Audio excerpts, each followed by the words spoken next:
De vous retrouver, même si je vous avoue que je commence à me languir de ne pas vous voir et de ne pas vous entendre. Donc, je pense qu'à l'issue des 15 jours prévus dans le planning, il faudra qu'on trouve une solution pour se voir un peu, peut-être une classe virtuelle. Nous en reparlerons en temps utile.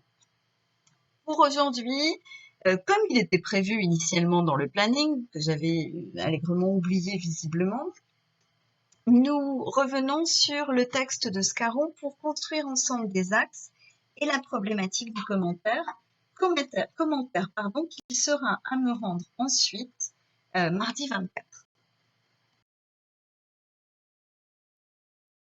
Je remets le poème sous les yeux, je le relis pour se le remettre en mémoire puisque nous n'avons pas vu pour la plupart depuis hier, donc je vous fais la lecture de ce sonnet.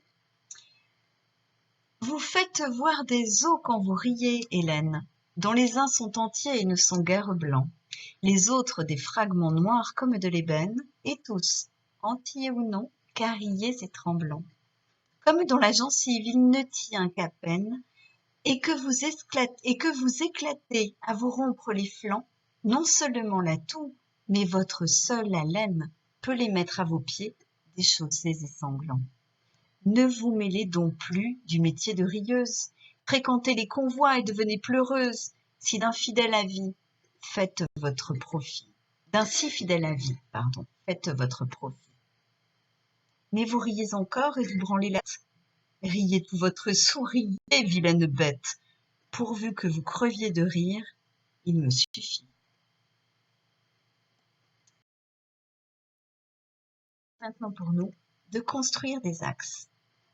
Alors, pour construire les axes, on fonctionne toujours de la même façon. On se rappelle les choses les plus importantes qu'on a vues sur le poème. Les thèmes majeurs, donc.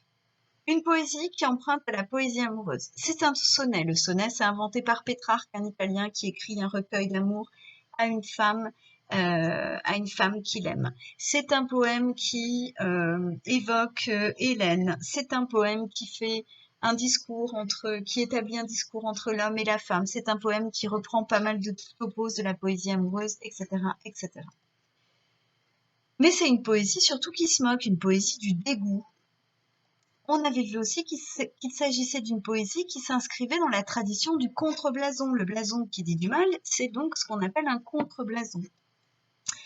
On a vu l'omniprésence de la mort, c'est un poème qui est très noir, très macabre. Le macabre, c'est le baroque. Une poésie qui montre un corps vieillissant et pourrissant. Et un memento mori, vous remarquez qu'aujourd'hui, je mets en italique. On met en italique quand on tape sur un clavier, on souligne quand on est en écriture manuscrite, tous les emprunts. Et ici, il s'agit pas d'une citation, mais d'un emprunt à une langue étrangère. Donc c'est pareil, on souligne ou on met en italique. Donc que vais-je faire de tout cela? Eh bien, je vais en construire des axes. Vous avez dû réfléchir aux axes. Si vous ne l'avez pas fait, je vous invite à arrêter la vidéo maintenant. Vous avez votre cahier, votre classeur. Je finis par ne plus vous dire les choses essentielles et évidemment, vous prenez des notes de tout ce qui se passe. Vous arrêtez la vidéo, vous réfléchissez un petit peu aux axes et vous me relancez en quelque sorte dès que vous avez trouvé quelque chose. Quant à moi, ce que je vous propose, dans un premier temps, un sonnet qui emprunte au sonnet amoureux. Dans un deuxième temps, facile, un contreblason cruel. Et dans un troisième temps, on utilise ce qu'on n'a pas utilisé dans les thèmes majeurs que j'ai inscrits en regard, et un sonnet baroque qui évoque le temps qui passe. Le temps qui passe à la manière de le temps qui passe et qui nous entraîne inexorablement vers la mort. On doit donc construire une problématique. Là encore, je vous invite à arrêter la vidéo, à réfléchir à ce que vous pourriez en faire. Je vous rappelle qu'une problématique, c'est une question à laquelle les axes vont répondre. Donc, il faut que vous trouviez une question qui accepte les réponses suivantes. C'est un sonnet qui emprunte au sonnet amoureux, c'est un sonnet qui en fait est un contreblason cruel et c'est un sonnet baroque qui surtout parle de la mort qui nous attend tous. Je vous donne ma problématique. Je vous propose en quoi ce poème de Scarron s'inscrit-il dans la tradition de la poésie amoureuse pour mieux la renouveler.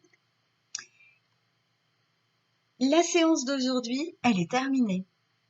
Vous avez plein de temps devant vous toute la journée, bah, tant mieux, parce que je vous rappelle que vous avez à me rendre un DM pour, je regarde mes fiches en même temps, pour mardi 24 au plus tard.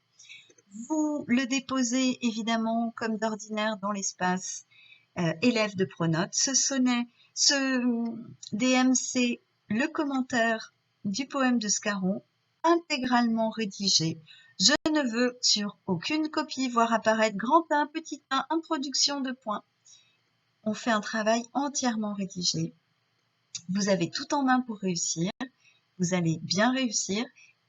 Et vous avez toute la matinée, peut-être même, parce que je ne sais pas ce que les autres vous ont proposé, pour le faire. Donc,